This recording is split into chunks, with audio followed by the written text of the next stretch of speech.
जय श्री राधे कृष्णा मित्रों। जब रातें लंबी लगने लगे और नींद हमसे दूर हो जाए तो समझिए अब सिर्फ तकिए नहीं, आत्मा भी भारी हो चुकी है। और जब आत्मा भारी होती है तो दुनिया की कोई दवा, कोई उपाय सुकून नहीं दे सकता। लेकिन एक उपाय है, भगवत गीता और श्री कृष्ण की वाणी। क्योंकि श्री कृष्ण वो हैं जो युद्ध भूमि में भी अर्जुन को शांति देना जानते हैं। तो आपकी रातों के युद्ध को शांत करना उनके लिए कठिन नहीं। यह सिर्फ एक वीडियो नहीं, ये श्री कृष्ण की 20 भागों में बंटी हुई अमृतवाणी है। हर भाग में छुपा है एक उत्तर, एक समाधान जो आपको सिखाएगा कि कैसे रात की बेचैनी को प्रभु की कृपा से गहराई वाली नींद में बदला जा सकता है। हर भाग में है एक नई परिस्थिति, एक नई उलझन, और श्री कृष्ण की वाणी से निकला एक अचूक उपाय।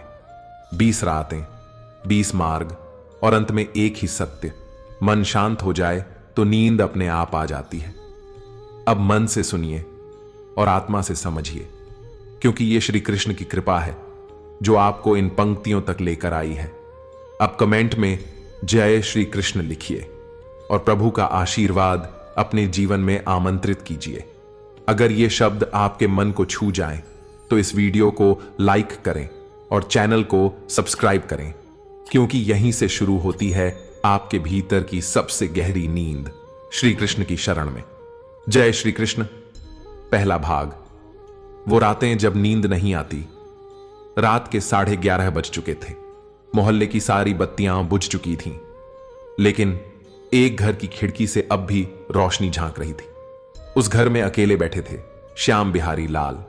उम्र होगी लगभग 60 के आसपास। चेहरे पर अनुभव की रेखाएं थीं और माथे पर गहराता सन्नाटा।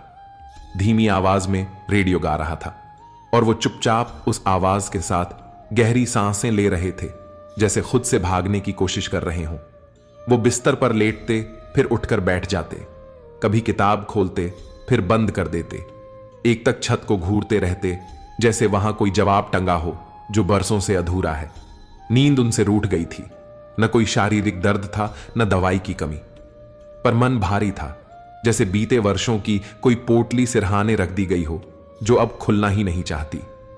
बेटा दूर शहर में नौकरी करता था। पत्नी की यादें अब बस अलमारी में रखे फोटो तक सीमित थीं, और उनके पास एक अकेलापन था जो रात के सन्नाटे में और भी ऊंचा बोलता था। वो सोचते, क्या यही जिंदगी रह गई है? सुबह उठो, अखबार पढ़ो, लोगों से मुस्कुराकर मिलो, और रात को फिर वही खामोशी। एक रात जब बेचैनी हद से ज्यादा बढ़ गई, उन्होंने अपने पुराने दोस्त गोविंद ठाकुर को फोन किया। गोविंद वही था जो हर समय मुस्कुराता रहता था, मानो उसे दुनिया का कोई डर ही ना हो। श्याम बिहारी बोले, गोविंद, नींद नहीं आती, मन बहुत उलझा रहता है, कोई उपाय है? फोन के उस पार थोड़ी देर चुप्पी रही। फिर गोविंद की आवाज आई, तू अब भी सोचता है कि नींद तकिए से जुड़ी चीज है? नहीं श्याम, नींद का रिश्ता सीधा मन से होता है। जब मन शांति में होता है तब नींद अपने आप आती है। श्याम बिहारी हंस पड़े। मन अगर शांति में होता तो तेरे जैसे लोग साधु होते। गोविंद फिर मुस्कुराया, और साधु क्या होते हैं? बस वही जिन्होंने श्री कृष्ण की बातों को समझा हो। श्याम बिहारी चुप थे। गोविंद ने धीरे से कहना शुरू किया, श्री कृष्ण ने अर्जुन से कहा था, मनुष्य स्वयं का मित्र भी है और शत्रु भी। अगर मन पर नियंत्रण है तो वह हमारा सबसे बड़ा साथी है, पर यदि मन नियंत्रण से बाहर है तो वही मन हमें सबसे ज्यादा तकलीफ देता है। तू बीते कल को पकड़े बैठा है। वो जमीन जो तुझसे छिन गई, वो रिश्ते जो टूटे, वो बातें जो कहनी रह गईं, श्याम, वो सब अब इतिहास है।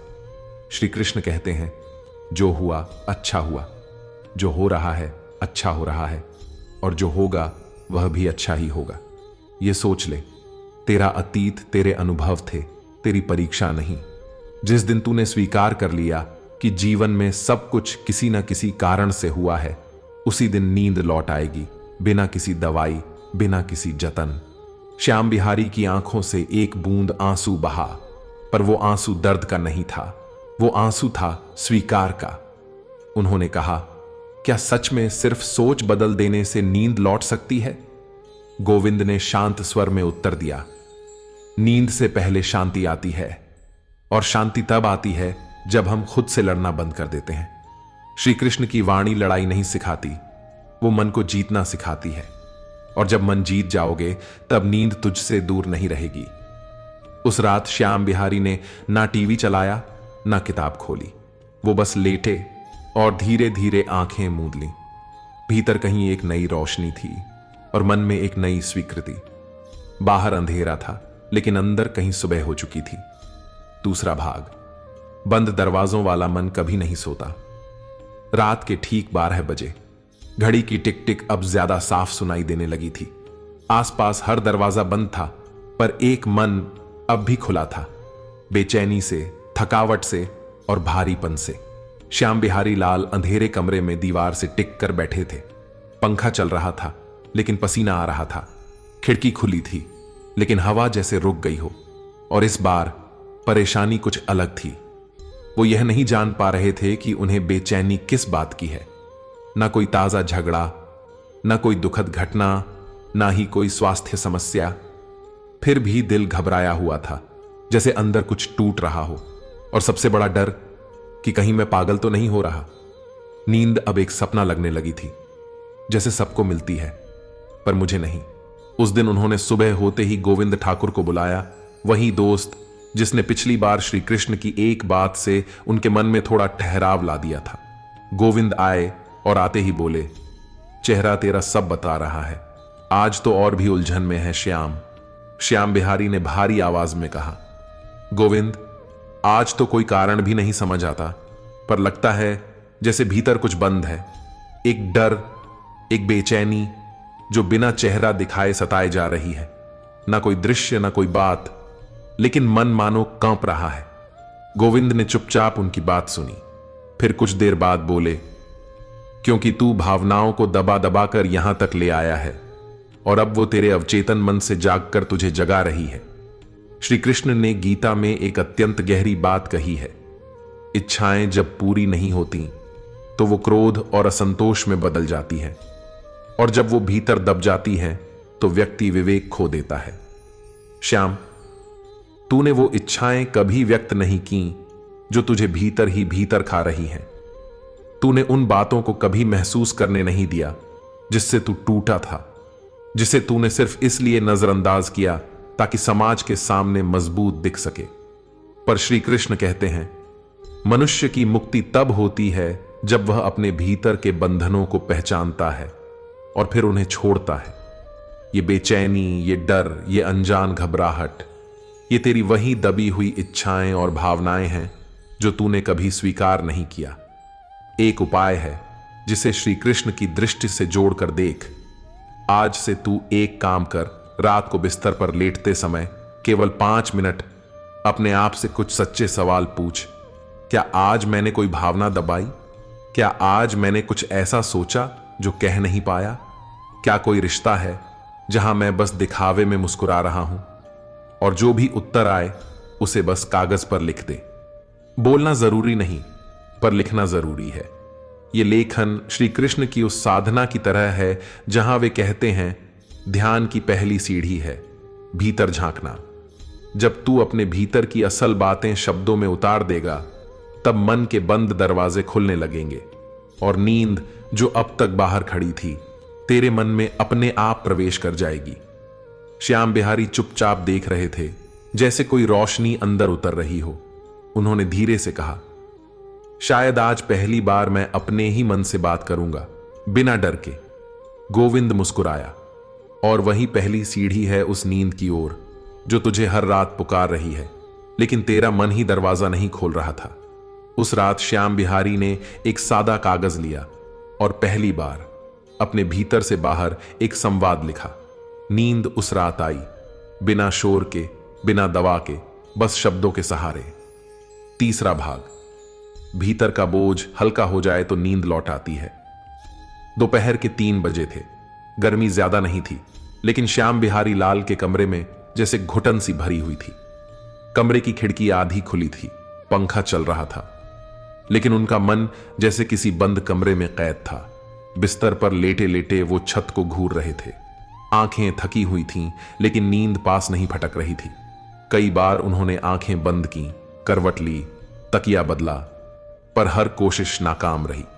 हर बार मन कहता अब सो जाएगा, और हर बार एक नया विचार दिमाग में घुस आता। बेटे की नौकरी अब भी अस्थिर है। अगर कुछ हो गया तो, अगर मेरी तबीयत बिगड़ गई तो कौन देखेगा? जिनसे लड़ाई हो गई थी वो अब भी मुझे गलत समझते हैं। श्याम बिहारी को यह समझ नहीं आ रहा था कि उनका शरीर थक गया है, लेकिन मन अब भी क्यों जाग रहा है। उन्हें लगने लगा कि अब नींद सिर्फ किस्मत वालों को मिलती है, या फिर वो लोग जो भीतर से बिल्कुल खाली हैं। शाम को गोविंद ठाकुर मिलने आया। श्याम बिहारी ने थके स्वर में कहा, यार आज दिन में भी सोने की कोशिश की, पर नींद आने का नाम ही नहीं ले रही। ये मन जैसे भारी सा हो गया है गोविंद। ऐसा लगता है जैसे कुछ भीतर दबा हुआ है। गोविंद थोड़ी देर शांत बैठा रहा, फिर बोला, क्योंकि नींद केवल आंखों से नहीं आती श्याम। नींद तब आती है जब मन हल्का होता है, और मन हल्का तब होता है जब हम अपनी अपूर्णता को स्वीकारना सीखते हैं। श्याम बिहारी कुछ समझा नहीं। मतलब? गोविंद ने धीरे धीरे समझाना शुरू किया। देख, हम इंसान हैं, न कि मशीन। फिर भी हम हर दिन खुद से उम्मीद करते हैं कि हम परफेक्ट हों, कोई गलती न करें, किसी को दुख न दें, कोई पछतावा ना हो, कोई डर ना हो। लेकिन जीवन ऐसा चलता नहीं। जब ये अपूर्णता हमारे भीतर जमा हो जाती है, जैसे अधूरे काम, अधूरे रिश्ते, अधूरी क्षमा, अधूरी संतुष्टि, तो वो सब हमारे मन को भर देता है। और जब मन भरा होता है तो नींद बाहर ही खड़ी रह जाती है। श्री कृष्ण ने यही बात गीता में बड़ी सहजता से कही है। जो हुआ उसका पश्चाताप मत कर, जो नहीं हुआ उसकी चिंता मत कर, जो है उसे पूरे मन से स्वीकार कर।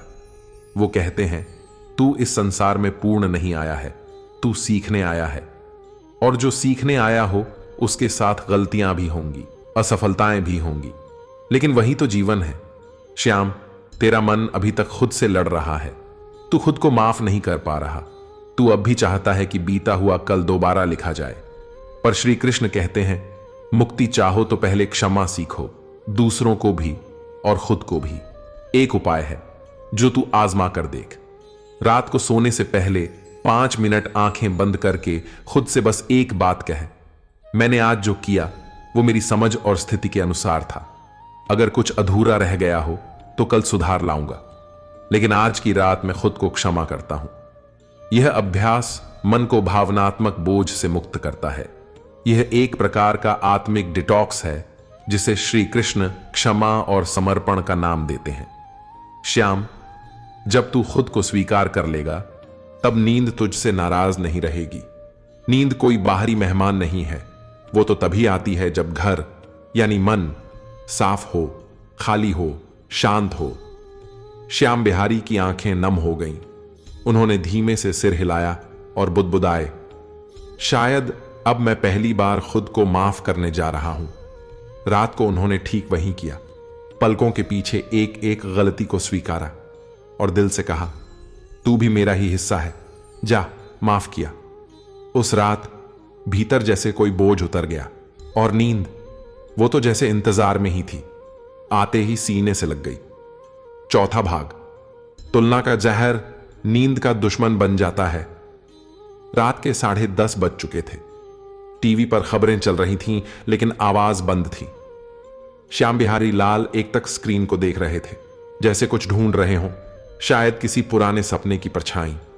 वो बार बार चैनल बदलते, फिर रोक देते, कभी मोबाइल उठाते, फेसबुक या व्हाट्सएप पर स्क्रॉल करते, फिर किसी रिश्तेदार की ताजा तस्वीर दिखती, किसी का बेटा विदेश में, किसी की बेटी IAS बनी, कोई पुराना साथी नई कार के साथ मुस्कुराता नजर आता, और वहीं श्याम बिहारी की आंखें रुक जाती।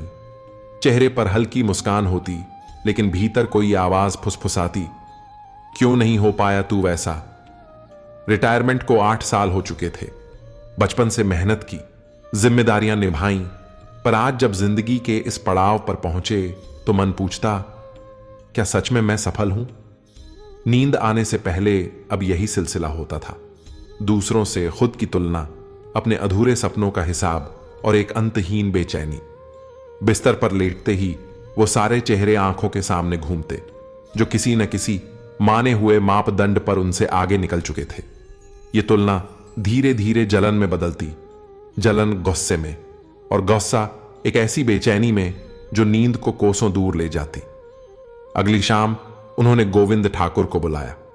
यार गोविंद, क्या कभी ऐसा हुआ है कि तू किसी और की कामयाबी देखकर खुद को छोटा महसूस करे? श्याम बिहारी ने सीधे सवाल किया। गोविंद मुस्कुराया, पर मुस्कान में गंभीरता थी। श्याम, यह सवाल तुझसे पहले अर्जुन ने श्री कृष्ण से किया था। क्या? श्याम बिहारी चौंक गया। हां, गोविंद ने गहरी सांस ली। जब अर्जुन ने देखा कि कौरवों की सेना में इतने महान योद्धा हैं, भीष्म, द्रोण, कर्ण, तो उसने खुद की क्षमताओं पर संदेह करना शुरू कर दिया। उसने खुद को दूसरों से कमतर आंका। वो सोचने लगा, मैं इनमें से किसी के सामने नहीं टिक सकता। और ठीक उसी क्षण उसका मन डगमगाने लगा।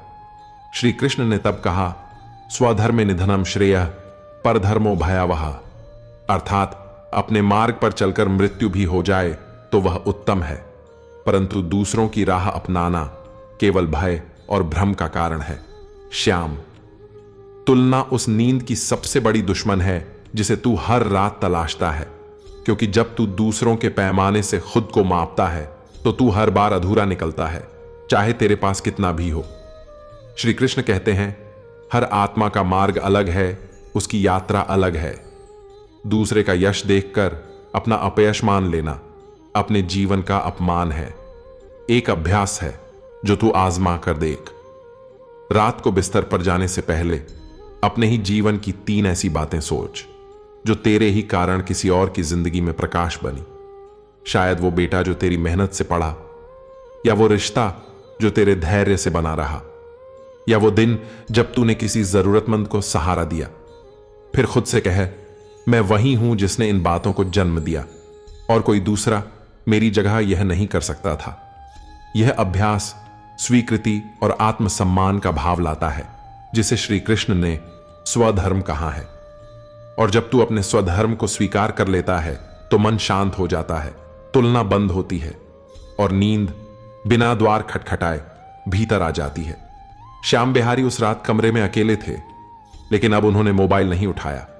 उन्होंने खुद से 3 बातें गिनाई और पहली बार दूसरों से नहीं, खुद से मुस्कुराए। उस मुस्कान की गर्माहट में आंखें मुंद गईं और नींद जैसे बरसों बाद लौटकर सीने से लग गई। 5वां भाग, अधूरी इच्छाएं, नींद की सबसे चुपचाप चुराने वाली चोर। रात के 1 बजे थे। कमरे की बत्ती बुझी थी, लेकिन श्याम बिहारी लाल की आंखों में हल्की चमक अब भी बाकी थी। वो चमक नहीं, बल्कि जागी हुई बेचैनी थी। पलंग पर करवटें बदलते बदलते अब उनका शरीर थक चुका था, लेकिन मन, वो तो जैसे कहीं और चल रहा था, एक अधूरी दुनिया में, जहां उनकी कई इच्छाएं अब भी जिंदा थीं और कुछ मर चुकी थीं। उन्होंने पलकें बंद की तो एक सपना सामने आया। काश मैं संगीत सीख पाता, काश एक दिन मंच पर गा पाता, काश मैं अपनी पसंद का जीवन जी पाता। लेकिन फिर अगले ही पल एक ताना दिमाग में गूंजा, अब उम्र रह गई है क्या? घर, परिवार, जिम्मेदारियां, इन्हीं के लिए तो सब छोड़ा था ना। सालों साल उन्होंने सिर्फ दूसरों की इच्छाओं को पूरा करने में खुद को पीछे रखा, और अब जब जिंदगी थोड़ा ठहरने लगी थी तो अंदर की खाली जगहें बोलने लगी थी। हम भी थे कभी, हमें भी पूरा किया जाना था। ये वो इच्छाएं थीं जो कभी जोर से चिल्लाती नहीं, पर हर रात चुपचाप बिस्तर पर पास आ बैठती हैं, जैसे कोई भूली हुई परछाई जो नींद को धीरे से दूर ले जाती है। अगली सुबह उन्होंने खुद को बेहद थका हुआ महसूस किया। ना कोई काम किया, ना घर से निकले, बस चुपचाप बैठे रहे, जैसे भीतर कुछ बुझ गया हो। शाम को गोविंद ठाकुर आए, चेहरे पर वही सुकून। श्याम बिहारी ने हल्के स्वर में कहा, गोविंद, आज एक सपना देखा। मैं गा रहा था और लोग तालियां बजा रहे थे, लेकिन जैसे ही जागा बहुत भारीपन महसूस हुआ। ऐसा लगा जैसे किसी ने उस खुशी को मुझसे छीन लिया हो। गोविंद शांत होकर बैठा और कुछ देर बाद बोले, श्याम, ये सपना नहीं, ये तेरा दबा हुआ जीवन था। जो अब भी तुझसे जिए जाने की उम्मीद कर रहा है। श्याम बिहारी ने देखा गोविंद की आंखों में कोई पुरानी आग थी जो अब भी बुझी नहीं थी। गोविंद बोले, श्री कृष्ण ने गीता में बहुत स्पष्ट कहा है, मनुष्य को अपने स्वभाव के अनुसार कर्म करना चाहिए, क्योंकि अपने स्वभाव को दबाकर जीना आत्मा के साथ विश्वासघात है। जब तू अपनी असली प्रवृत्ति को, अपनी सच्ची इच्छाओं को छोड़ देता है तो वो मन के भीतर पीड़ा बनकर घर कर लेती हैं, और यही पीड़ा धीरे धीरे नींद को खा जाती है, क्योंकि जब आत्मा अधूरी हो तो शरीर कभी पूरी तरह विश्राम नहीं कर पाता। श्याम, नींद तभी आती है जब आत्मा हल्की हो, और आत्मा तब हल्की होती है जब वह स्वीकार करती है कि मैं कुछ और भी बनना चाहती थी, और उस रास्ते पर एक छोटा सा कदम भी उठाना शुरू करती है। एक उपाय कर, रोज रात को सोने से पहले अपनी किसी एक अधूरी इच्छा को पहचान जो अब भी तेरे भीतर जिंदा है। फिर उसे एक पंक्ति में लिख, मैं अब भी इस इच्छा को प्यार देता हूं, और जब भी संभव हो उसे पूरा करने की दिशा में एक कदम बढ़ाऊंगा। यह अभ्यास कोई व्यावसायिक लक्ष्य नहीं है, यह आत्मा की आवाज सुनने का पहला अभ्यास है, जिसे श्री कृष्ण ने स्वधर्म और आत्म स्वीकृति कहा है। और जब तू भीतर से अपनी अधूरी ख्वाहिशों को दुत्कारना बंद कर देगा तो वो तेरे मन से लड़ा करना भी बंद कर देंगी। श्याम, अपने भीतर का संगीत अब भी तुझ में है। वो सिर्फ मंच नहीं मांगता, वो बस तेरा स्वीकार मांगता है। और जब तू खुद को स्वीकार करेगा तो नींद, जो अब तक इस भीतर की लड़ाई के कारण बाहर खड़ी थी, वो वापस तेरी आंखों में उतर आएगी, गहराई के साथ।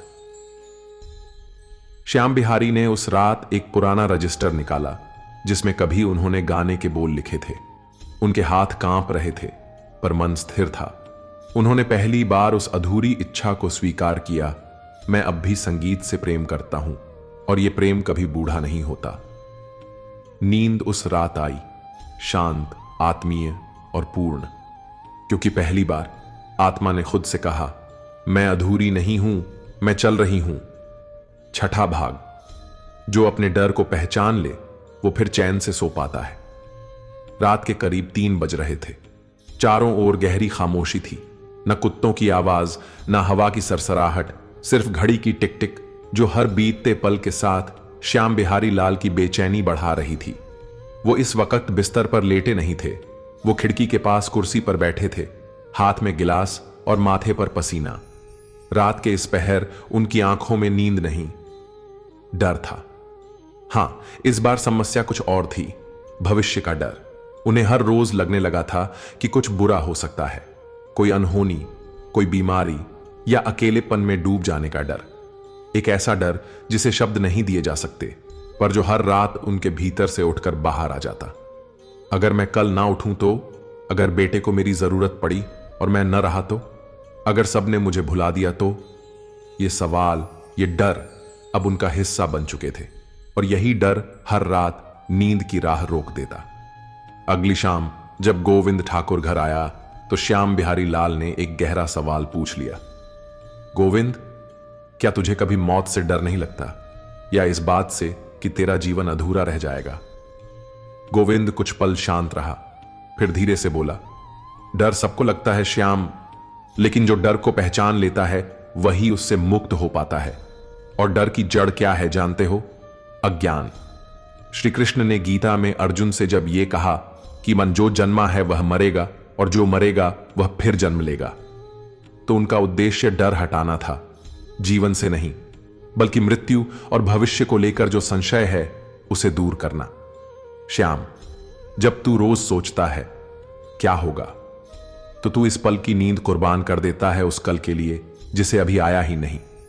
श्री कृष्ण कहते हैं, मनुष्य को केवल कर्म का अधिकार है, फल पर नहीं। जिसे हम भविष्य कहते हैं वो हमारे कर्म के क्षेत्र से बाहर है, और जो हमारे वश में नहीं उसके बारे में चिंता करना बस मन को थकाना है और नींद को भगाना है। एक बात बताऊं, जब इंसान अपने डर को दबाता है तो वो अवचेतन में जमा हो जाता है, और रात को जब चारों ओर सन्नाटा होता है तब वही दबा हुआ डर बाहर आकर हमला करता है।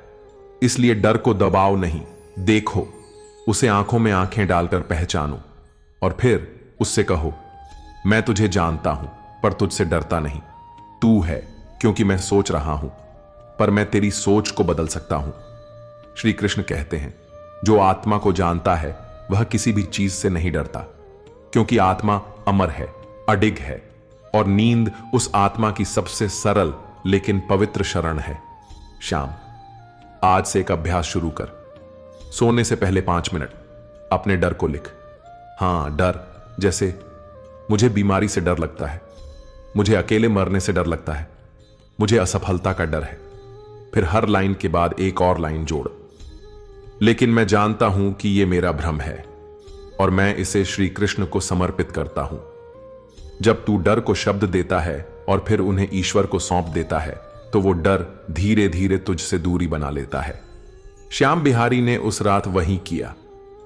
एक सादा पन्ना निकाला और अपने भीतर के डर शब्दों में ढाल दिए, फिर उसे मोड़ा और सिरहाने रख दिया। नींद आई, क्योंकि डर अब उनके पास नहीं था। वो पन्ने में बंद होकर श्री कृष्ण की शरण चला गया था। 7वां भाग। जहां नियंत्रण की जिद होती है वहां नींद नहीं टिकती। दोपहर के 2:30 बजे थे। श्याम बिहारी लाल खाने के बाद अपनी पुरानी आराम कुर्सी पर बैठे थे। किताब हाथ में थी, आंखें आधी मूंदी हुई, पर यह झपकी वैसी नहीं थी जैसी गहरी नींद से पहले आती है, बल्कि वो उलझी हुई चेतना थी, जिसमें शरीर तो बैठा है लेकिन मन दौड़ रहा है। वो पिछले 1 घंटे से बार बार मोबाइल चेक कर रहे थे। बेटे का मैसेज क्यों नहीं आया? पेंशन की किस्त कब आएगी? बिजली का बिल इतना ज्यादा क्यों आया? हर चीज, हर छोटी छोटी बात पर मन नियंत्रण चाहता था। हर चीज को अपनी योजना के अनुसार चलते देखना चाहता था, और यही आदत अब उनकी नींद तक को प्रभावित करने लगी थी। रात को जब वो बिस्तर पर जाते तो उनका मन किसी रजिस्टर की तरह खुल जाता, जिसमें हर छोटी बात लिखी होती। किचन की ट्यूबलाइट ठीक करनी है, दूध वाला आज देर से आया, पड़ोस की बालकनी में डस्टबिन टंगा रह गया। उनका दिमाग हर चीज को सुधारने की होड़ में लगा था, जैसे अगर उन्होंने अगले दिन की हर योजना ना बनाई तो सब बिगड़ जाएगा। इसी सोच में रात के 2 बज जाते और नींद, वो उनके इसी नियंत्रण की जिद से डरकर दूर भाग जाती। अगली शाम गोविंद ठाकुर फिर मिलने आया। श्याम बिहारी बोले, गोविंद, मेरे दिमाग में जैसे एक ऑफिस चल रहा है। हर पल कुछ ना कुछ प्लान करना, हर चीज मेरे तरीके से हो। नहीं होता तो गुस्सा आता है और फिर सारी रात सो नहीं पाता। मैं खुद को कैसे रोकूं? गोविंद कुछ देर चुप रहा, फिर बोला, श्याम, जो तू महसूस कर रहा है ना, उसे गीता में अहम कहा गया है। श्री कृष्ण ने अर्जुन से कहा था, जो व्यक्ति हर समय सब कुछ नियंत्रित करना चाहता है वो अपने ही मन का दास बन जाता है। हम ये सोचते हैं कि अगर हम हर चीज को प्लान करेंगे तो हमारी जिंदगी सुरक्षित रहेगी, पर सच ये है कि ज्यादा नियंत्रण की जिद मन को थका देती है और थका हुआ मन सो नहीं पाता। श्री कृष्ण आगे कहते हैं, कर्म कर लेकिन परिणाम को ईश्वर पर छोड़ दे। जिस क्षण तू मान लेता है कि सब कुछ मेरे अनुसार होना जरूरी नहीं है, जो होगा वही सही होगा, उस क्षण से मन का तनाव कम होने लगता है। एक अभ्यास है, रात को सोने से पहले एक सफेद कागज पर अगले दिन की सारी चिंताएं, टू डू लिस्ट, प्लानिंग सब लिख डाल। फिर नीचे सिर्फ एक पंक्ति लिख, अब यह सब श्री कृष्ण के हाथ में है, मैं अब विश्राम करूंगा। जब तू अपनी योजनाओं को ईश्वर को सौंप देता है तो तेरा मन यह मानना शुरू करता है कि सब कुछ तुझ पर नहीं है। तू खुद को हल्का महसूस करता है, और वही हल्कापन नींद की पहली सीढ़ी है। श्याम, ये जो तेरा सब कुछ कंट्रोल में रखने का स्वभाव है, उसके पीछे असल में डर छुपा है कि कहीं कुछ छूट ना जाए, कुछ बिखर ना जाए। लेकिन जीवन वैसा नहीं चलता। बिखराव में भी एक सुंदरता होती है, और श्री कृष्ण हमें उसी सुंदरता को देखने की दृष्टि देते हैं। श्याम बिहारी ने उस रात कागज पर लिखा, बिजली का बिल, ट्यूबलाइट, बैंक का चेक, बेटे की खबर। फिर नीचे लिखा, अब ये सब श्री कृष्ण के हवाले, मैं अब सोने जा रहा हूं। उस रात पहली बार उन्हें लगा जैसे उनके भीतर का अफसर रिटायर हो गया हो। नींद आई, नियंत्रण के बाहर से नहीं बल्कि समर्पण के भीतर से। 8वां भाग। जब अतीत बोझ बन जाए तो नींद दूर चली जाती है। रात के 4 बज चुके थे। आसमान अब हल्का नीला होने लगा था। पक्षियों की चहचहाहट शुरू हो गई थी। लेकिन श्याम बिहारी लाल की आंखों में अब भी रात ही बाकी थी। वो खिड़की से बाहर उस उजाले को आते हुए देख रहे थे, जैसे कोई और जीत रहा हो, और वो अब भी अपनी हार को सीने से लगाकर बैठा हो।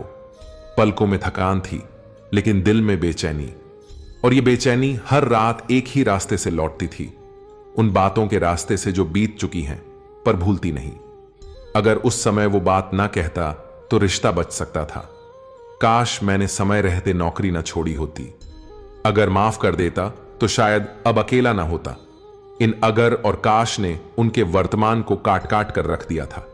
और रात को जब सारा संसार थक कर सो जाता, तब ये अधूरा अतीत सिरहाने आ बैठता, हर शब्द, हर दृश्य, हर गलती को फिर से दोहराता। और श्याम बिहारी हर रात उसी पुराने सिनेमा घर में फंसे रहते, जहां फिल्म कभी खत्म ही नहीं होती। अगली सुबह उन्होंने गोविंद ठाकुर को बुलाया। चेहरे पर थकान थी, लेकिन आंखों में कोई कबूलनामे की सी झलक। गोविंद, मैं थक गया हूं। हर रात वही बातें दोहराता हूं जो बदल नहीं सकती। शायद मैं ही नहीं चाहता कि ये बीते हुए पल मुझसे जाएं। गोविंद ने कुछ देर खामोशी से उनकी बातें सुनी, फिर मुस्कुराते हुए बोला, क्योंकि तू सोचता है कि अगर तू उन्हें छोड़ेगा तो वो पल हमेशा के लिए खो जाएंगे। लेकिन सच ये है कि उन्हें पकड़े रहने से तू खुद खो रहा है। श्याम बिहारी ने चुपचाप उसकी तरफ देखा। गोविंद ने कहना शुरू किया, श्री कृष्ण ने गीता में अर्जुन से कहा था, विहाय कामान्य सर्वान पुमांश्चरति निःस्पृह निर्ममो निरहंकार स शांतिमधिगच्छति। अर्थात जो व्यक्ति इच्छाओं को त्याग देता है, जो ममता और अहंकार से मुक्त होता है, वही शांति को प्राप्त करता है। श्याम, तू अतीत को इसलिए नहीं छोड़ पा रहा क्योंकि तू उससे जुड़ी ममता और अहम से नहीं छूट पाया।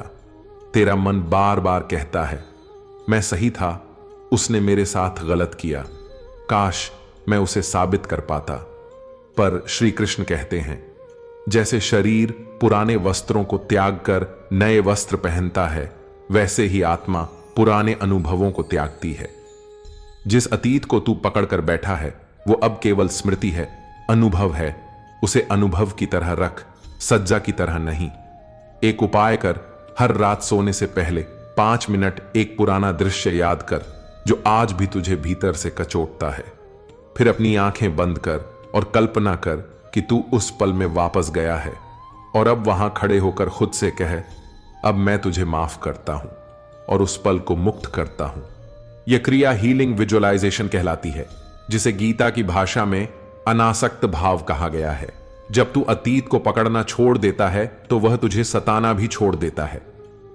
श्याम, नींद वर्तमान में बसती है, अतीत में नहीं।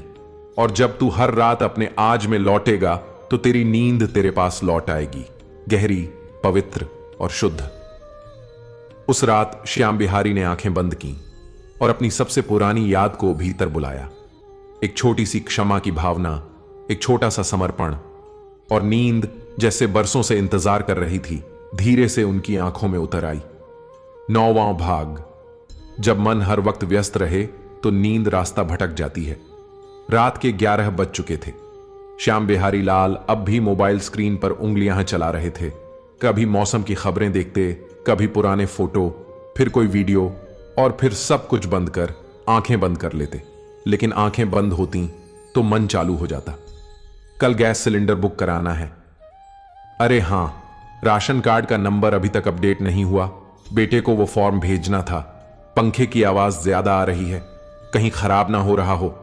ऐसे ही सैकड़ों छोटे छोटे काम, सोचें, जिम्मेदारियां जो एक समय में हल्की लगती थीं, अब रात को पहाड़ जैसी हो जाती। जैसे ही वो सोने की कोशिश करते, मन उन्हें किसी नई फिक्र की गली में घुमा देता।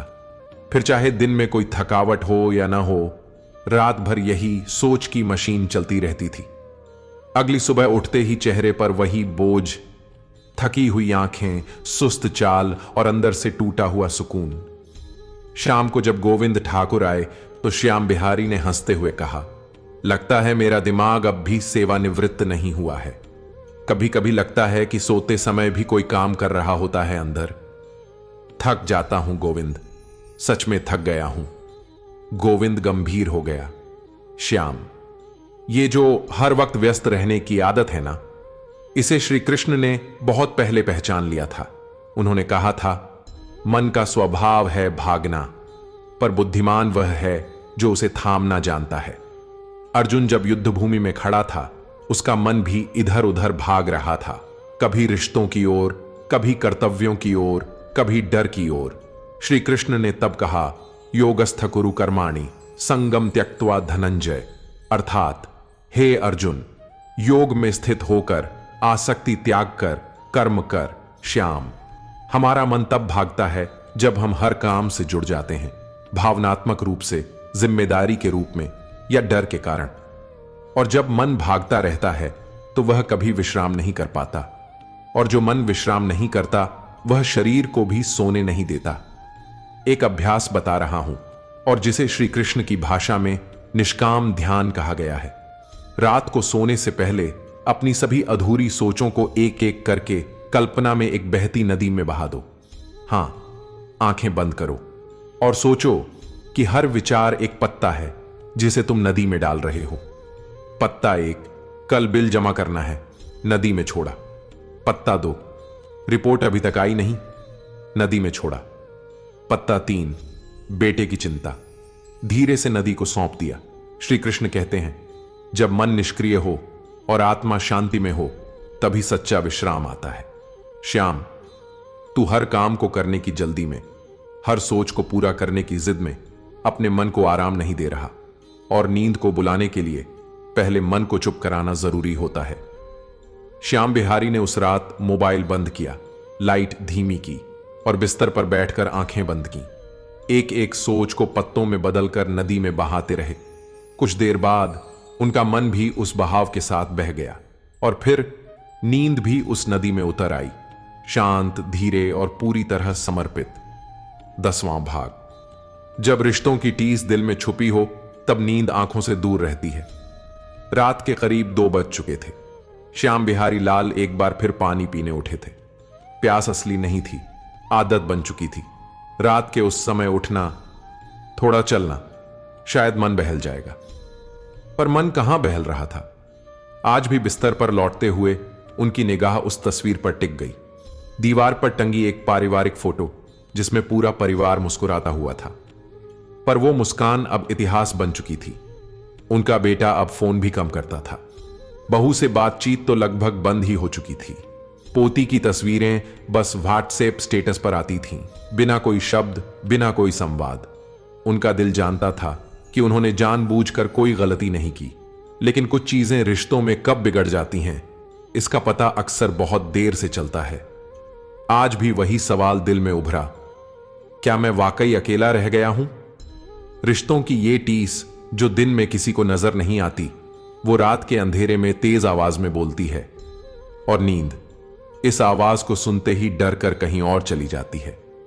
अगली शाम गोविंद ठाकुर आए। श्याम बिहारी ने हंसने की कोशिश की, लेकिन चेहरा छल नहीं सका। बोल गोविंद, तू तो सब ठीक करता है, कोई उपाय बता जिससे रिश्तों की यह खाली जगह भर जाए, ताकि कम से कम रात को सुकून से सो सकूं। गोविंद थोड़ी देर शांत रहा, फिर गहरी नजरों से देखा और कहा, श्याम, श्री कृष्ण ने जब कुरुक्षेत्र में अर्जुन को सिखाया तो सिर्फ युद्ध की रणनीति नहीं बताई, उन्होंने रिश्तों की उलझनों का भी समाधान दिया। उन्होंने कहा था, मुक्त संगोन हम वादी धृत्युत्साह समन्वितः सिद्ध सिद्ध्यो निर्विकारः कर्ता सात्विक उच्यते। अर्थात जो व्यक्ति आसक्ति से मुक्त हो, अहंकार रहित हो, हर परिस्थिति में धैर्य और उत्साह बनाए रखे और सफलता असफलता में संभव रखे, वही सात्विक है। श्याम, हम अक्सर रिश्तों को अपनी इच्छाओं की पूर्ति का माध्यम बना लेते हैं। हमें लगता है कि बेटा हर रोज फोन करे, बहू सम्मान से बात करे, पोती दादा कहकर दौड़ आए। पर जब यह सब नहीं होता तो मन दुख से भर जाता है। पर श्री कृष्ण कहते हैं, सच्चा प्रेम अपेक्षा नहीं करता, वो समर्पण करता है। हो सकता है कि सामने वाले भी अपनी व्यस्तता या उलझनों में हो सकता है वो भी भीतर से थके हुए हों, और हो सकता है कि उन्होंने जानबूझकर कुछ भी न किया हो, पर जब हम हर रिश्ते को अपने मन की परछाई में देखते हैं तो वो हमें अधूरे लगते हैं। श्याम, तू एक काम कर, हर रात सोने से पहले उन सभी रिश्तों को मन में सामने बिठा। बेटा, बहू, पोती, वो पुराने दोस्त, वो दूर हुए भाई, और बस इतना कह, मैं तुम्हें माफ करता हूं और तुम्हें आशीर्वाद देता हूं। यह अभ्यास गीता के मैत्री भाव और करुणा का अभ्यास है। यह न कोई जुबान मांगता है, न प्रतिक्रिया, बस भीतर से बहने वाला प्रेम। श्री कृष्ण कहते हैं, जो समदर्शी है, शत्रु मित्र, निंदक प्रशंसा करने वालों में एक सा भाव रखता है, वही स्थिर बुद्धि वाला है। जब तू यह भाव लाएगा तो मन तेरी भावनात्मक गांठों को धीरे धीरे खोलने लगेगा, और जब मन हल्का होगा तब नींद को भीतर आने से कोई नहीं रोक पाएगा। श्याम बिहारी ने उस रात आंखें बंद की और अपने भीतर बैठे उन सारे लोगों को एक एक करके बुलाया जिनसे शिकायत थी, दर्द था, दूरी थी। एक एक करके कहा, मैं अब तुम्हें बांध कर नहीं रखना चाहता, मैं अब बस शांति चाहता हूं। और फिर उस शांति की बाहों में वो नींद लौट आई जो वर्षों से रिश्तों की उलझनों में खो गई थी। 11वां भाग, जब दिन भर का दिखावा रात में सच बोलता है। रात के करीब 12:15 बजे थे। श्याम बिहारी लाल सोने की कोशिश कर रहे थे। कमरे की बत्ती बंद थी, तकिया बदला जा चुका था, चादर सीधी कर ली गई थी, पर फिर भी कुछ था जो असहज था। मन बार बार करवट बदल रहा था। उसे पता था कि यह बेचैनी शरीर की नहीं, आत्मा की है। दिन भर वो सबसे मुस्कुराकर बात करते हैं, बिल्डिंग के चौकीदार से लेकर कॉल पर बेटे से भी, पड़ोसी से हालचाल पूछते हैं, बहू की तारीफ भी कर देते हैं, लेकिन अंदर ही अंदर कुछ और चलता है। उनके चेहरे पर जो मुस्कान दिन भर रहती है वो अब रात के सन्नाटे में उतर जाती है और पीछे छूट जाती है एक चुप्पी जो चुभती है। क्या मैं दिखावा कर रहा हूं? क्या मेरा सच्चा भाव अब कहने लायक नहीं रहा? क्या मैं इतना आदत डाल चुका हूं मुस्कुराने की कि अब रोना भी नहीं आता? ये सवाल नींद को दूर कर देते हैं, क्योंकि जब इंसान दिन भर झूठा चेहरा पहनकर घूमे तो रात में उसका मन उसे सच दिखा ही देता है। सुबह होते ही वो फिर तैयार हो जाते हैं, वही शर्ट, वही चाय, वही आदतें, लेकिन हर बीतती रात जैसे उनकी असलियत को धीरे धीरे अंदर ही अंदर खा रही थी। शाम को गोविंद ठाकुर मिलने आया। श्याम बिहारी ने पहली बार बिना भूमिका के कहा, गोविंद, क्या तूने कभी ऐसा महसूस किया है कि तू दिन में सबके सामने ठीक दिखता है पर असल में अंदर से बहुत थका हुआ होता है? गोविंद धीरे से मुस्कुराया, जैसे इस सवाल को वो कई बार जी चुका हो। श्याम, श्री कृष्ण ने जब अर्जुन को गीता का ज्ञान दिया तो सबसे पहले यही कहा था, अशोच्यानन व शोचस्त्वम प्रज्ञा वादांश भाष से, अर्थात तू जिन बातों पर शोक नहीं करना चाहिए उन पर शोक कर रहा है और ज्ञान की बात करता है। श्याम, जब इंसान अपना दुख छिपाकर दूसरों को संतोष देने की कोशिश करता है तो वो दिखावे के बोझ में फंस जाता है, और यही बोझ उसे रात में सोने नहीं देता। श्री कृष्ण ने यही कहा, जो जैसा है वैसा ही स्वीकार कर, तभी तू भीतर से शुद्ध हो सकेगा। यह समाज सिखाता है, दुख मत दिखाओ, पर श्री कृष्ण कहते हैं, दुख को समझो, जानो और फिर स्वीकार कर, तभी तुम उसका पार पा सकोगे। श्याम, तू हर दिन समाज की किताब का पाठ पढ़ता है पर अपनी आत्मा की डायरी नहीं खोलता। एक अभ्यास बताता हूं, रात को सोने से पहले एक पन्ना ले और उस दिन क्या झूठ बोला, क्या ऐसा कहा जो दिल से नहीं था, या क्या ऐसा छुपाया जो कहना चाहता था, उसे बिना किसी डर के लिख। फिर श्री कृष्ण की एक पंक्ति वहां नीचे जोड़, सत्य आत्मा का पहला आभूषण है, मैं आज से अपने सत्य को स्वीकारता हूं। यह अभ्यास तुझे धीरे धीरे उस बोझ से मुक्त करेगा जो दिन भर के दिखावे से तेरे मन पर चढ़ गया है। जब तू अपना असली चेहरा खुद से छुपाना छोड़ देगा, तब रात को वो मास्क हट जाएगा और तेरी आत्मा खुलकर सांस ले पाएगी। श्याम बिहारी ने उस रात एक सफेद पन्ना निकाला और पहली बार अपने दिन की सच्चाई लिखी। पंक्तियां सरल थीं। आज मैंने बेटे से कहा कि मैं खुश हूं, जबकि नहीं था। आज मैंने पड़ोसी से कहा कि कुछ फर्क नहीं पड़ता, जबकि पड़ा था। फिर नीचे लिखा, श्री कृष्ण, मैं अब आपसे छुपाऊंगा नहीं। मुझे रात में नींद चाहिए और वह सिर्फ सच से आएगी। उस रात नींद आई क्योंकि पहली बार चेहरा नहीं, आत्मा खुलकर लेटी थी। 12वां भाग। जब मन क्यों में उलझा रहे तो नींद कभी नहीं आती। रात के 2:30 बज चुके थे। घड़ी की सुइयां आगे बढ़ रही थीं, लेकिन श्याम बिहारी लाल उसी एक सवाल पर अटके हुए थे। आखिर यह सब मेरे साथ ही क्यों हुआ? यह सवाल कोई आज पहली बार नहीं उठा था, बल्कि हर रात उनके भीतर किसी पुराने जख्म की तरह उठ खड़ा होता था। कभी बेटे का बदल जाना, कभी करीबी दोस्त की बेवफाई, कभी किसी रिश्तेदार की अनदेखी, कभी समाज की उपेक्षा। हर बात के पीछे सिर्फ एक ही शब्द गूंजता था, क्यों? मैंने तो हमेशा सबके लिए अच्छा ही किया, फिर मुझे ही क्यों समझा नहीं गया? मैंने सब कुछ समर्पित कर दिया, फिर अकेलापन मेरे हिस्से क्यों आया? ये क्यों कोई हल नहीं चाहता। ये बस रात को सोने नहीं देना चाहता। हर इंसान की जिंदगी में कुछ न कुछ अधूरा रह जाता है, लेकिन जब मन हर दिन इस प्रश्न पर लौट आता है तो वह उस प्रश्न को ही अपना कमरा बना लेता है। और जब तक मन उस क्यों में उलझा रहता है, नींद की राहें वहीं से भटक जाती हैं। अगली सुबह श्याम बिहारी एकदम चुप थे। ना अखबार खोला, ना चाय बनाई, बस खिड़की के पास बैठकर दूर देखते रहे। शाम को जब गोविंद ठाकुर आया तो उसने समझ लिया कि आज मन फिर उलझा है। क्यों चुप बैठा है श्याम? श्याम बिहारी ने लंबी सांस लेकर कहा, तू बता, किसी के साथ अन्याय हो, कोई अपना ही साथ छोड़ दे तो तू पूछता नहीं, यह सब मेरे साथ क्यों हुआ? गोविंद धीरे से मुस्कुराया, फिर बोला, तू जानता है, अर्जुन ने भी यही पूछा था श्री कृष्ण से। जब उन्होंने देखा कि सामने भीष्म पितामह, द्रोणाचार्य, कर्ण जैसे प्रियजन खड़े हैं, तो उन्होंने भी यही कहा, हे कृष्ण, मैं क्यों इन अपनों से युद्ध करूं? यह युद्ध तो अधर्म लगता है। तब श्री कृष्ण ने मुस्कुराकर उत्तर दिया, कर्मण्येवाधिकारस्ते मां फलेषु कदाचन। तेरा अधिकार केवल कर्म करने में है, परिणाम पर नहीं। श्याम, जब हम हर दुख का कारण जानने की जिद करते हैं तो हम खुद को उस दुख में बांध देते हैं। श्री कृष्ण ने कहा, जीवन में जो घटता है वह तुम्हारे कर्मों और समय के संयुक्त प्रभाव से होता है। हर बात का कारण जानना जरूरी नहीं, उसे स्वीकार करके आगे बढ़ना जरूरी है।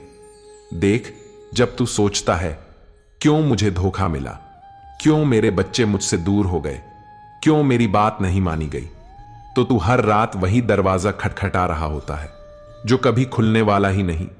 एक उपाय है, रात को सोने से पहले एक कागज पर अपने मन का वो क्यों लिख जो तुझे हर रोज परेशान करता है।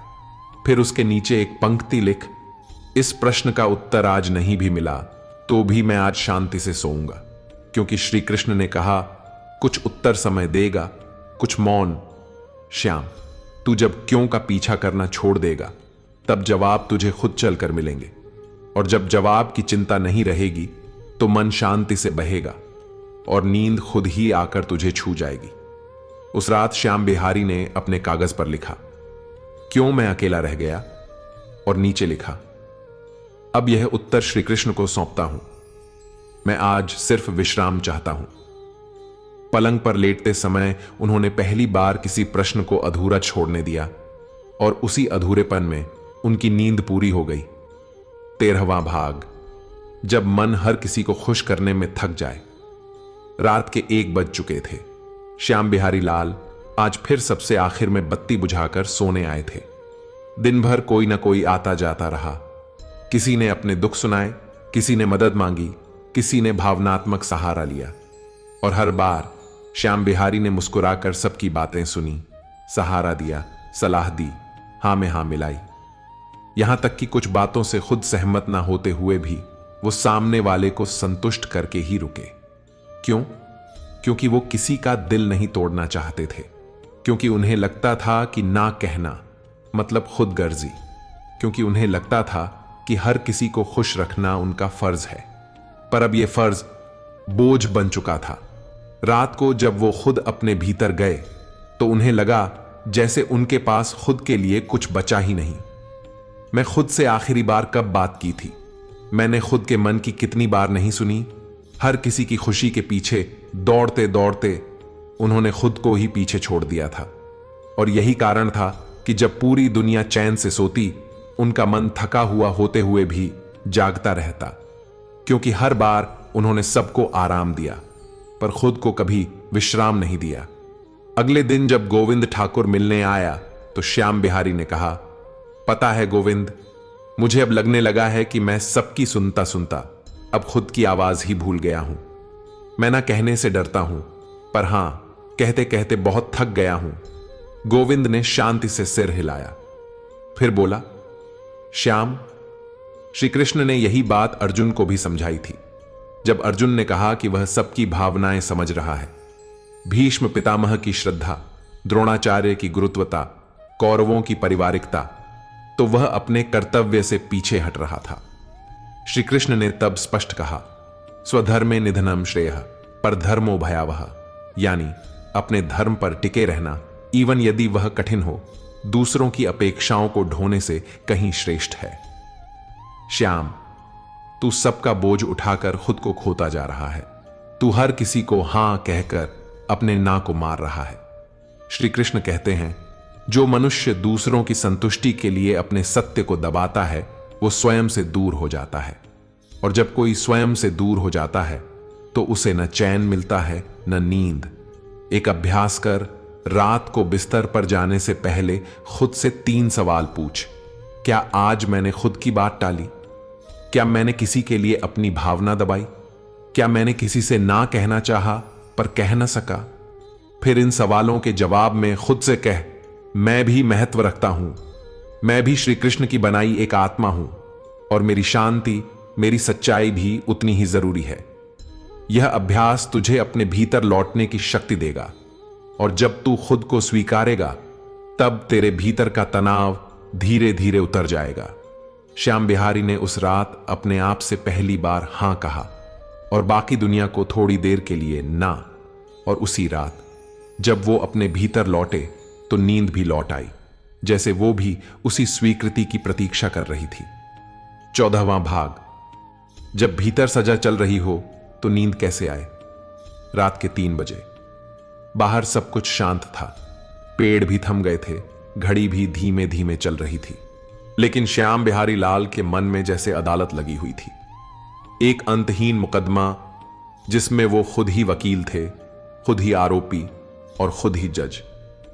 मैंने अगर वो बात ना कही होती तो क्यों उस समय मैंने हंस दिया जबकि सामने वाला रो रहा था? क्यों नहीं रोक सका खुद को उस गलती से? हर रात यही होता, कोई पुराना दृश्य सामने आता, कोई बीता हुआ अपराध बोध उठता और फिर शुरू हो जाती आत्मग्लानि की सजा। बिना कोई माफी, बिना कोई पैरवी, बिना कोई अंत। वो खुद को दोषी मानते माने जाते थे, चाहे गलती छोटी हो या बड़ी। मन ने उसे पकड़कर बैठा लिया था और अब वही दोष भाव रातों की नींद लील रहा था। सुबह का उजाला नजदीक आ रहा था, पर श्याम बिहारी की आंखें अब भी बोझिल थीं। नींद नहीं, केवल ग्लानि थी। शाम को गोविंद ठाकुर आए। श्याम बिहारी बोले, गोविंद, क्या तेरे साथ कभी ऐसा हुआ है कि तू खुद को माफ नहीं कर पाया? गोविंद ने गहरी नजर से देखा और बोला, श्याम, जो तू महसूस कर रहा है वो केवल तू नहीं, हर आत्मा कभी ना कभी भुगतती है, पर श्री कृष्ण हमें इससे निकलने का मार्ग दिखाते हैं। अर्जुन ने भी युद्ध से पहले कहा था, हे माधव, मैं इन सबको मारकर कैसे जी पाऊंगा? वो खुद को अपराधी मानने लगा था। अपने ही लोगों से युद्ध करना उसे अधर्म लग रहा था। तब श्री कृष्ण ने कहा, न हन्यते हन्यमाने शरीरे, आत्मा न मारती है न मारी जा सकती है। उन्होंने समझाया, तेरा उद्देश्य यदि शुद्ध है, तेरा मन यदि निष्कलंक है, तो तेरा कर्म भी पवित्र है। श्याम, हर इंसान गलती करता है, पर अगर वह गलती को अनुभव में बदल दे तो वही गलती ज्ञान बन जाती है। ग्लानि तब आती है जब हम खुद को न्याय देने से इनकार कर देते हैं, पर श्री कृष्ण कहते हैं, जो आत्मा अपने ही मन को क्षमा कर देती है वह ईश्वर से जुड़ जाती है। एक अभ्यास कर, रात को सोने से पहले उस गलती को याद कर जिसके लिए तू अब तक खुद को सजा दे रहा है। फिर आंखें बंद कर और कल्पना कर कि श्री कृष्ण तेरे सामने खड़े हैं। धीरे से उनसे कह, मैंने जो किया वो मेरी समझ और परिस्थिति के अनुसार था। मैं अब खुद को क्षमा करता हूं और आपकी शरण में उस गलती को समर्पित करता हूं। यह अभ्यास तुझे आत्म मुक्ति की ओर ले जाएगा। यह न कोई बहाना है, न बचाव। यह स्वयं के प्रति करुणा है, जिसे श्री कृष्ण क्षमा और आत्मयोग कहते हैं। श्याम बिहारी ने उस रात वही किया। उन्होंने पहली बार खुद से कह दिया, तू गलत था, पर तू बुरा नहीं है और अब मैं तुझे माफ करता हूं। नींद आई, क्योंकि इस बार कोई मुकदमा नहीं था, कोई जजमेंट नहीं था, बस एक मौन सहमति थी जिसमें आत्मा, अंतःकरण और प्रभु तीनों एक साथ सो गए। 15वां भाग।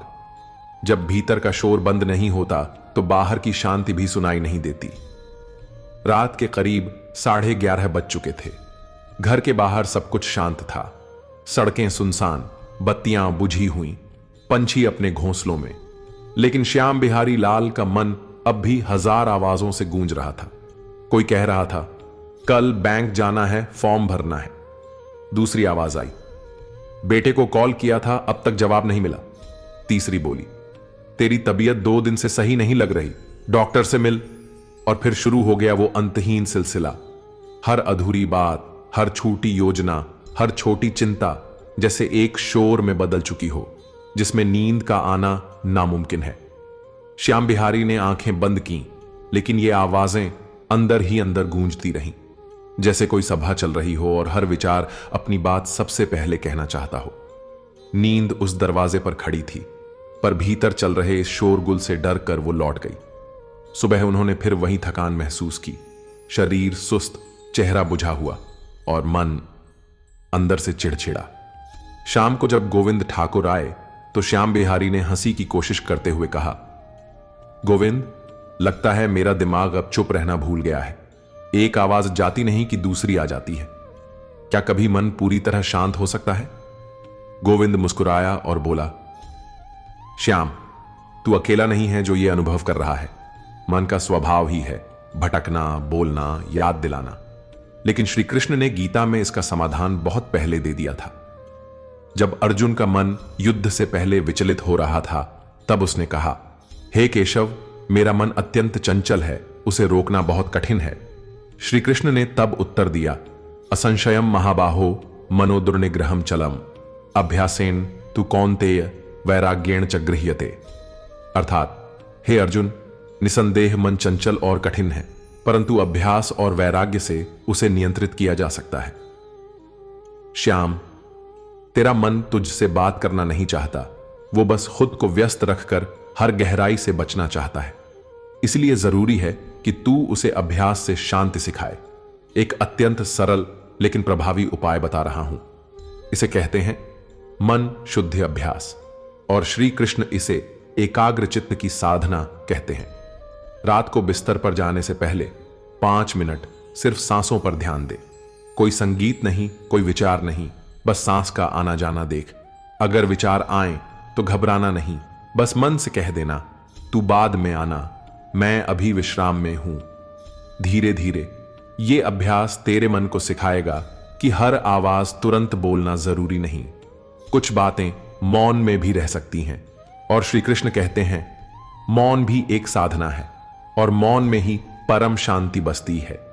श्याम बिहारी ने उस रात पहली बार अपने विचारों से बहस नहीं की। उन्होंने बस उन्हें आते देखा और जाने दिया, और जैसे जैसे सांसें धीमी हुई, मन का शोर कम हुआ और नींद धीरे से आकर उनके माथे पर हाथ फेरने लगी। 16वां भाग। जब मन बीते शब्दों को पकड़कर बैठा हो तो सपनों की आहट भी नहीं सुनाई देती। रात के लगभग 2 बज चुके थे। श्याम बिहारी लाल की आंखें बंद थीं, पर नींद उनसे कोसों दूर थी। आज भी नींद आने से पहले एक पुरानी आवाज कानों में गूंजने लगी। वो शब्द जो सालों पहले किसी अपने ने कहे थे, कड़वे, तीखे, दिल में उतर जाने वाले शब्द। तुम्हारी वजह से ही सब कुछ बिगड़ा। कभी किसी की बात समझी है? तुम्हारे साथ रहना सबसे बड़ी गलती थी। वो शब्द सालों पहले कहे गए थे, पर आज भी भीतर चुभते थे जैसे ताजा घाव। श्याम बिहारी को याद था वो दिन, वो चेहरा, वो लहजा, पर सबसे ज्यादा याद था वो अनसुना नहीं कर पाने वाला पल। अब चाहे उन्होंने वो रिश्ता निभाया या छोड़ दिया हो, शब्द वहीं के वहीं रुक गए थे और हर रात वो उन्हीं शब्दों से जूझते रहे। दुख ये नहीं था कि किसी ने गलत कहा, दुख ये था कि उन्होंने उसे अपने सच का हिस्सा बना लिया। अब जब रात होती तो बाहर भले सन्नाटा हो, भीतर वही वाक्य शोर मचाते रहते। और नींद, वो शांति मांगती है, न कि कटु स्मृतियां। अगली शाम जब गोविंद ठाकुर आए तो श्याम बिहारी ने पहली बार एक बहुत निजी बात कही। कुछ शब्द हैं जो अब भी मेरे भीतर जिंदा हैं गोविंद, मैं उन्हें भूला नहीं पा रहा और वो हर रात मुझे सोने नहीं देते। गोविंद ने गहरी सांस ली, फिर बोले, श्याम, शब्दों की सबसे बड़ी ताकत यह होती है कि वो सुनने के बाद भी हमारे भीतर जिंदा रह सकते हैं, और अगर हम उन्हें माफ न करें तो वो हमारी नींद तक छीन लेते हैं।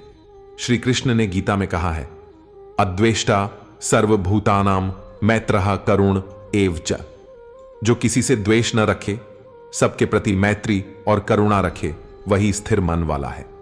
श्याम, जब हम किसी के शब्दों को पकड़कर बैठ जाते हैं तो असल में हम अपने ही मन में द्वेष बोते हैं। वो व्यक्ति शायद भूल चुका हो, पर तेरे मन में वो वाक्य आज भी जहर घोल रहे हैं। श्री कृष्ण कहते हैं, माफ करना परोपकार नहीं, आत्मरक्षा है। जो शब्द आज भी तुझे चुभते हैं, उन्हें माफ कर दे, न उनके लिए बल्कि खुद के लिए। एक अभ्यास कर, रात को बिस्तर पर जाने से पहले उन 3 वाक्यों को याद कर जिन्होंने तुझे सबसे ज्यादा घायल किया। फिर अपनी आंखें बंद कर और मन में उस व्यक्ति को सामने लाकर कह, तेरे शब्दों ने मुझे दुख पहुंचाया, लेकिन अब मैं तुझे मुक्त करता हूं, और खुद को भी। श्री कृष्ण इसे वैराग्य युक्त करुणा कहते हैं, जिसमें न तो अपेक्षा है न प्रतिशोध, सिर्फ एक सच्ची मुक्ति। श्याम, जब तू अपने भीतर के कटु शब्दों को बाहर निकाल देगा तो मन में जो जगह बनेगी उसी में तेरे सपनों की नींद लौट कर आ जाएगी।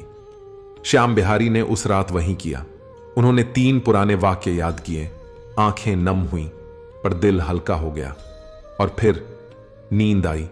शब्दों को पार कर मन शांत हुआ। 17वां भाग। जब मन खुद को हर समय दोषी समझे तो नींद को भीतर आने की जगह नहीं मिलती। रात के लगभग 1 बज चुके थे। श्याम बिहारी लाल बिस्तर पर चुपचाप लेटे हुए थे, न करवट बदल रहे थे न पलकें झपका रहे थे, बस छत को घूर रहे थे जैसे कोई जवाब वहां टंगा हो। आज उनके भीतर एक अलग किस्म की बेचैनी थी। कोई बाहरी समस्या नहीं, कोई ताजा तनाव नहीं, लेकिन फिर भी नींद जैसे पूछ रही थी, तू खुद से संतुष्ट है? सच तो यह था कि श्याम बिहारी खुद को लेकर संतुष्ट नहीं थे। उन्हें लगता था कि जीवन में जितना कुछ उन्हें करना चाहिए था उतना नहीं कर पाए। काश मैं और अच्छा पिता बन पाता, काश मां बाप की ओर सेवा कर पाता, काश मैं अपने जुनून को भी थोड़ा जी पाता। यह काश अब अपराध बोध बन चुका था, एक अंतहीन लिस्ट जिसमें उनके खुद के खिलाफ फैसले लिखे हुए थे। नींद किसी शांत जगह में बसती है, और जब मन अदालत बन जाए जहां हर रात खुद के खिलाफ सुनवाई हो, तो वहां नींद कैसे टिके। अगली शाम जब गोविंद ठाकुर आए तो श्याम बिहारी ने गहरी बात कही, गोविंद, मैं नहीं जानता कि मैंने सही किया या गलत, पर एक अजीब सा बोझ है भीतर, जैसे मैं खुद के सामने ही गुनहगार हूं। गोविंद ने उनकी आंखों में देखा, वो आंखें जो अब भी माफी मांग रही थीं, शायद खुद से ही।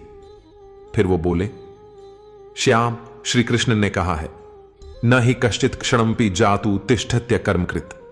कोई भी मनुष्य एक क्षण भी बिना कर्म किए नहीं रह सकता।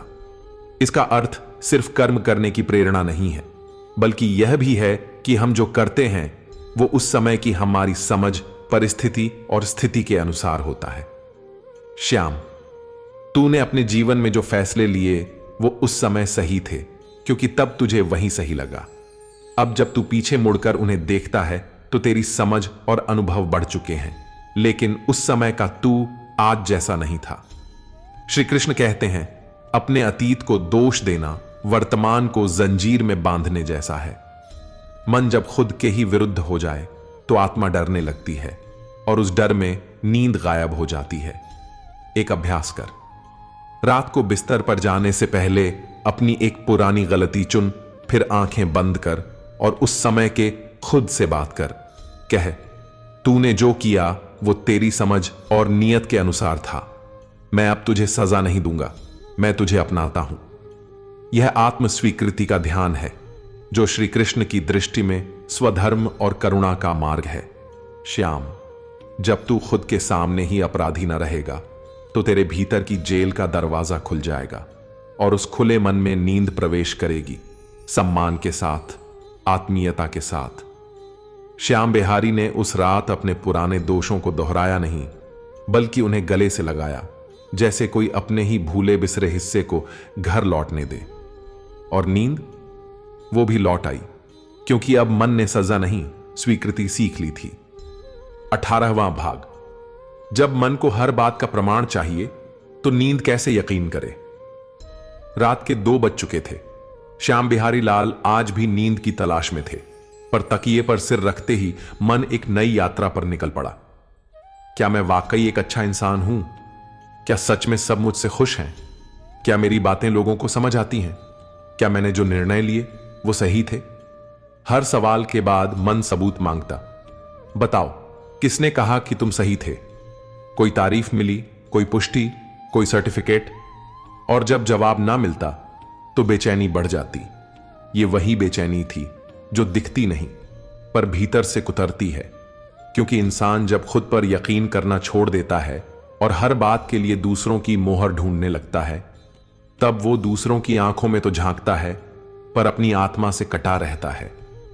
अगली सुबह जब गोविंद ठाकुर आए तो श्याम बिहारी ने सीधे कहा, गोविंद, मैं थक गया हूं खुद को साबित करते करते। हर बार लगता है कि कोई कहे तू ठीक है, तब जाकर मैं थोड़ा सुकून से सांस ले सकूं। गोविंद ने गहरी नजर से देखा और मुस्कुराकर बोले, श्याम, श्री कृष्ण ने गीता में एक अमूल्य बात कही थी, स्वाधर्मे निधनम श्रेयः परधर्मो भयावह। अपने धर्म का पालन करते हुए मृत्यु भी हो तो वह श्रेष्ठ है। किसी और की राह अपनाना केवल भय देता है।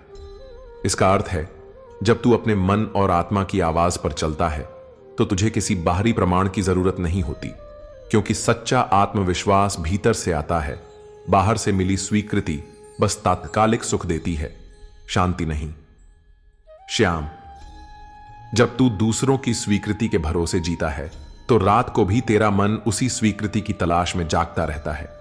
पर जब तू खुद से कहे, मैं जैसा हूं वैसा ही ठीक हूं, क्योंकि मैं ईमानदारी से जी रहा हूं, तो फिर नींद आने से कोई नहीं रोक सकता। एक अभ्यास कर। रात को सोने से पहले अपने दिन के 3 ऐसे काम याद कर जो तूने सच्चे मन से किए, चाहे किसी ने उन्हें सराहा या नहीं।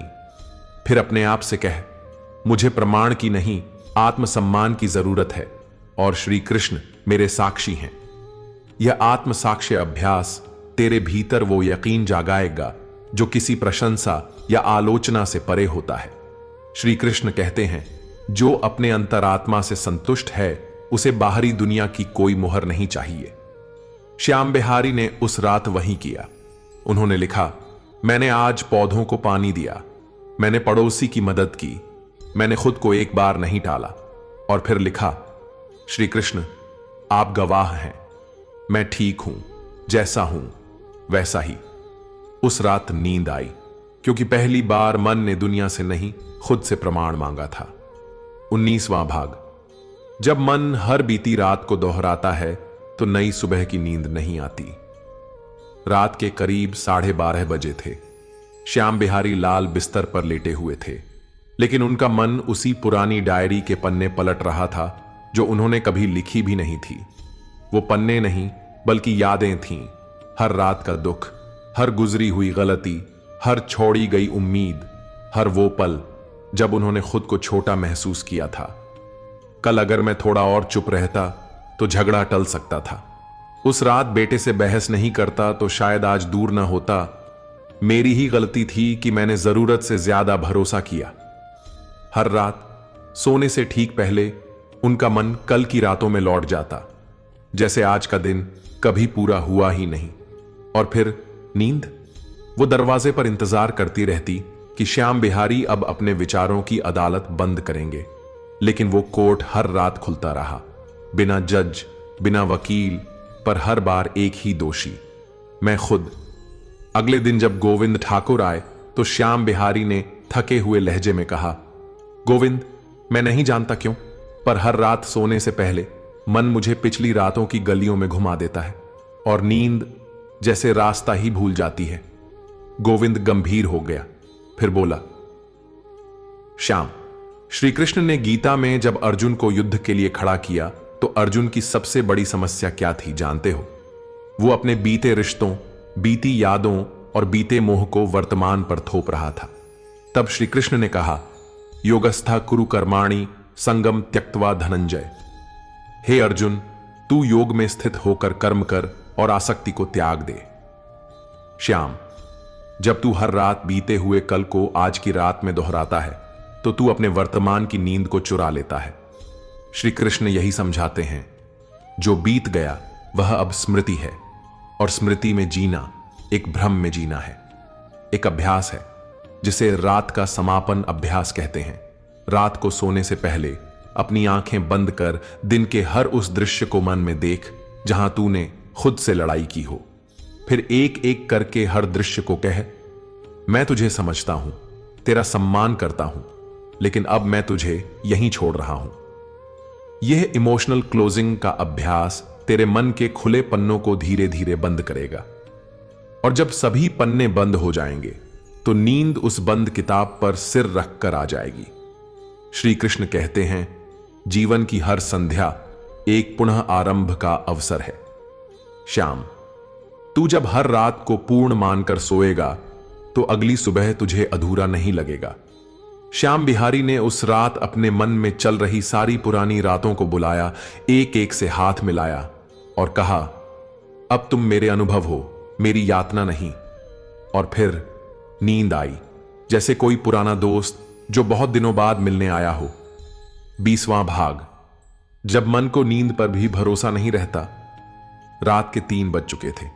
श्याम बिहारी लाल एक बार फिर उठकर खिड़की के पास आ खड़े हुए थे। चांद आधा था पर उजाला पूरा फैला हुआ था, जैसे आसमान कह रहा हो, सब कुछ अधूरा होने पर भी सुंदर हो सकता है। पर श्याम बिहारी का मन अब भी अधूरेपन से भरा था।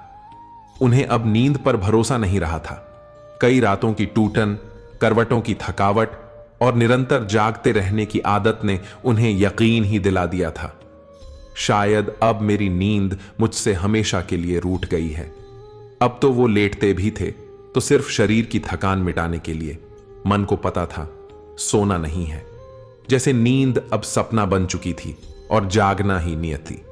इसी विश्वास ने नींद को और दूर कर दिया था, क्योंकि जब हम किसी चीज पर से भरोसा हटा लेते हैं तो वो भी हमारी तरफ लौटना बंद कर देती है। अगली शाम जब गोविंद ठाकुर आए तो श्याम बिहारी ने थकी हुई मुस्कान के साथ कहा, अब तो मुझे उम्मीद भी नहीं रहती कि नींद आएगी। लगता है मेरी नींद अब किसी और जन्म की चीज है। गोविंद पास आकर बैठा और बहुत सधे हुए स्वर में बोला, श्याम, ये जो तूने कहा यही असली कारण है कि अब नींद तुझसे दूर हो चुकी है। गीता में कहा है, संदेहात्मा विनश्यति, जिसके मन में संदेह होता है वह नष्ट हो जाता है। यहां नष्ट होने का अर्थ सिर्फ जीवन से नहीं बल्कि उस मानसिक संतुलन से है जो हमारे अस्तित्व को सहज बनाए रखता है। श्याम, तूने नींद पर से भरोसा खो दिया है। अब तू सिर्फ शरीर से नहीं मन से भी कह चुका है, मैं सो नहीं सकता। जब विश्वास ही ना बचे तो नींद को बुलाने वाले द्वार ही बंद हो जाते हैं। श्री कृष्ण कहते हैं, श्रद्धावान लभते ज्ञानम, जो श्रद्धा करता है वही अनुभव को प्राप्त करता है। नींद को पाने के लिए भी श्रद्धा चाहिए कि हां, मैं सो सकता हूं, मेरा मन विश्राम के योग्य है और मैं ईश्वर के संकल्प से इस रात्रि को पूर्ण विश्राम दूंगा। श्याम, आज से तू एक काम कर, बिस्तर पर लेटने से ठीक पहले आंखें बंद कर और 10 बार गहरी सांस लेकर अपने मन से 3 वाक्य दोहराए, मैं आज सोऊंगा। नींद मेरे भीतर से निकलेगी, बाहर से नहीं। श्री कृष्ण मेरी सांसों के साथ हैं और मैं अब विश्राम में हूं। यह अभ्यास मन को दोबारा विश्वास सिखाता है और श्री कृष्ण की वाणी कहती है, जहां विश्वास है वहां शक्ति है। और जहां शक्ति है वहां शांति, और शांति में ही नींद बसती है। श्याम बिहारी ने उस रात पहली बार नींद को डरते हुए नहीं, भरोसे के साथ बुलाया। कोई दवा नहीं, कोई उपाय नहीं, सिर्फ यकीन कि नींद अब भी उसकी अपनी है। और फिर आंखें बंद हुईं, सांसें धीमी हुईं और आत्मा गहरे विश्राम की ओर उतर गई। यही थी वो 20 रातें जिनमें से हर रात ने हमें श्री कृष्ण की एक बात सिखाई कि नींद कोई महंगी दवा नहीं, कोई कठिन विद्या नहीं, बल्कि आत्मा की स्वीकृति है। अब जब आपने श्री कृष्ण के इन 20 अमूल्य मार्गदर्शनों को सुन लिया है, तो एक पल आंखें बंद कीजिए और सोचिए, क्या अब भी नींद कहीं बाहर है, या वो आपके भीतर ही थी जिसे बस श्री कृष्ण की आवाज से जगाया जाना था। हर भाग, हर विचार एक एक सीढ़ी थी उस शांति की ओर जिसका द्वार अब आपके सामने खुल चुका है। अब ये ज्ञान सिर्फ सुना न जाए, इसे जिया जाए। रात को जब भी बेचैनी हो, इस श्रृंखला में लौट आइए, क्योंकि ये केवल कथन नहीं, ये श्री कृष्ण की शरण है। अब कमेंट में जय श्री कृष्ण लिखिए, क्योंकि प्रभु की शरण में लिया गया एक नाम आपके भीतर सैकड़ों संशयों को शांत कर सकता है। अगर इन 20 भागों में से कोई एक बात भी आपके मन को छू गई हो, तो इस वीडियो को लाइक जरूर करें और भक्ति सफल चैनल को सब्सक्राइब करें, ताकि जब अगली बार मन डगमगाए तो श्री कृष्ण की आवाज फिर आपका सहारा बन सके। क्योंकि जब तक श्री कृष्ण की गीता है, तब तक किसी भी रात की हार आपकी आत्मा की हार नहीं हो सकती। शुभ रात्रि। श्री कृष्ण की शरण में सुखद, गहरी और निर्मल नींद के साथ। जय श्री कृष्ण।